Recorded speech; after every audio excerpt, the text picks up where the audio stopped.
ഇറാന്റെ Islamic revolutionary guard corps Hormuz കടലിടുക്ക് അടച്ചതായി പ്രഖ്യാപിച്ചതോടെ ആഗോള ഊർജ്ജ വിപണികൾ വീണ്ടും ആശങ്കയിൽ. IRGCയുടെ കമാൻഡർ ഇൻ ചീഫിന്റെ സീനിയർ ഉപദേഷ്ടാവായ ഇബ്രാഹിം ജബാരി കടലിടുക്കിലൂടെ കടന്നുപോകാൻ ശ്രമിക്കുന്ന കപ്പലുകൾ തീകൊളുത്തി നശിപ്പിക്കും എന്ന കടുത്ത മുന്നറിയിപ്പും നൽകി. സ്ട്രെയ്റ്റ് ഓഫ് ഹോർമുസ് ഇറാനും ഒമാനും തമ്മിലുള്ള സങ്കുചിത ജലപാതയാണ്. ഇത് പേർഷ്യൻ ഗൾഫിനെ ഗൾഫ് ഓഫ് ഒമാനും തുടർന്ന് അറേബ്യൻ കടലുമായി ബന്ധിപ്പിക്കുന്നു. അന്താരാഷ്ട്ര കപ്പൽ ഗതാഗതത്തിനുള്ള പ്രധാന മാർഗമായി ഇത് കണക്കാക്കപ്പെടുന്നു. ഏറ്റവും സങ്കുചിതമായ ഭാഗത്ത് വീതി വെറും 33 കിലോമീറ്റർ അഥവാ 21 മൈൽ മാത്രം. ഓരോ ദിശയിലുമുള്ള കപ്പൽ ഗതാഗത പാത ഏകദേശം 2 മൈൽ വീതം. ലോകത്തെ മൊത്തം എണ്ണ ഉപഭോഗത്തിന്റെ ഏകദേശം 20% ഈ വഴിയിലൂടെ കടന്നുപോകുന്നു. പ്രതിദിനം 20 ദശലക്ഷം ബാരലിലധികം ക്രൂഡ് ഓയിൽ, കണ്ടൻസേറ്റ്, ഇന്ധന ഉൽപ്പന്നങ്ങൾ ഇവിടെ കൂടി ഗതാഗതം ചെയ്യപ്പെടുന്നു. കടൽമാർഗമുള്ള ആഗോള എണ്ണ ഗതാഗതത്തിന്റെ ഏകദേശം 30% ഈ പാതയിലാണ്. ഖത്തർ തന്റെ ലിക്വിഫൈഡ് നാച്ചുറൽ ഗ്യാസ് കയറ്റുമതിയുടെ ഭൂരിഭാഗവും ഈ വഴിയിലൂടെയാണ് നടത്തുന്നത്. Saudi Arabia, Iran, Iraq, Kuwait, UAE തുടങ്ങിയ പ്രധാന എണ്ണ ഉൽപ്പാദകരും ഈ മാർഗത്തിൽ വലിയ ആശ്രയത്തിലാണ്. ഹോർമുസ് അടച്ചതായി ഇറാൻ അവകാശപ്പെട്ടതോടെ എണ്ണവില കുതിച്ചുയർന്നു.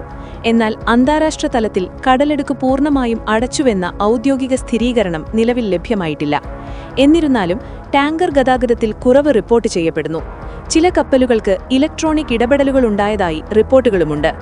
ഒരു ചെറിയ കാലയളവിലെ തടസ്സം പോലും എണ്ണവില കുത്തനെ ഉയരാൻ ഇടയാക്കുമെന്ന് ഊർജ്ജ വിദഗ്ധർ മുന്നറിയിപ്പ് നൽകുന്നു.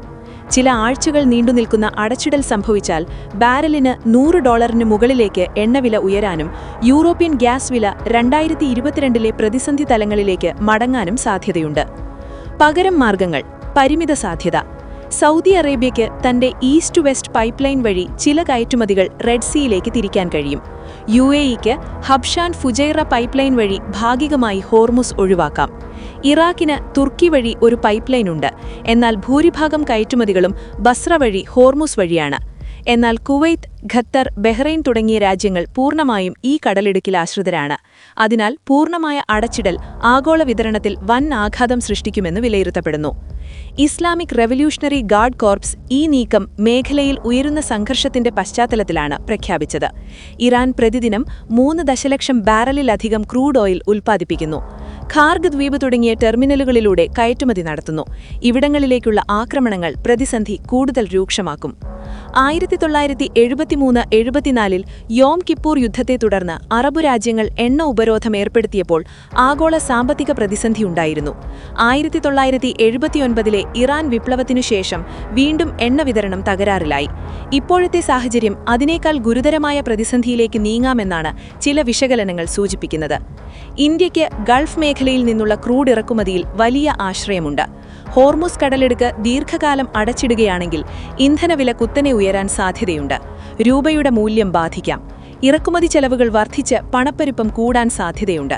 കടൽമാർഗ ഗതാഗത ചെലവുകൾ ഉയർന്ന് കയറ്റുമതികൾക്കും ബാധ. ചുരുങ്ങിയ കാലയളവിലെ സംഘർഷം വിപണികൾ കൈകാര്യം ചെയ്യാൻ സാധ്യതയുണ്ട്. എന്നാൽ ദീർഘകാല ഉപരോധം ആഗോള സമ്പദ്വ്യവസ്ഥ, വിലക്കയറ്റം, ഷിപ്പിംഗ് ചെലവ്, ഊർജ്ജ സുരക്ഷ എന്നിവയിൽ ഗൗരവ പ്രതിഫലനം സൃഷ്ടിക്കുമെന്നാണ് വിലയിരുത്തൽ. ഹോർമുസ് കടലിടുക്കിലെ നിലവിലെ സാഹചര്യം ലോക സാമ്പത്തിക സ്ഥിരത തന്നെ ബാധിക്കാവുന്ന ഘട്ടത്തിലേക്ക് നീങ്ങുന്നുവെന്നതാണ് ആഗോള നിക്ഷേപകരുടെ ആശങ്ക. International desk, deals Kerala.